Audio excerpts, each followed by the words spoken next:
राजा जी असो करब हम छठ के बारात राजा जी। ये चीज सुनी ना का आइल छठ राजा जी छोरी हाथ राजा जी असो करब हम छठ के बारात राजा जी।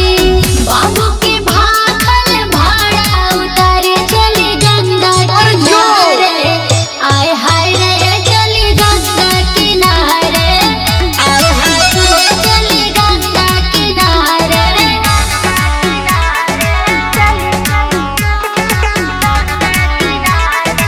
म्यूजिक बाय प्रिंस पवन। हुई असो छठ के पूजा नवाजी कोसिया भराई अंगनवा जी।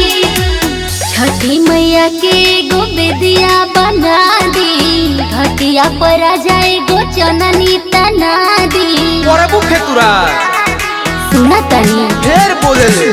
छठी मैया के गो बेदिया बना दी घटिया पर आ जाए गो चननी तना दी।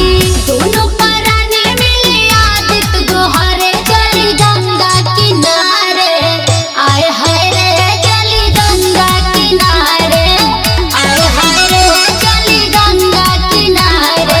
बबुआ के भारा उतार ले देके चली छठी घाटे दियरी बार ले देके।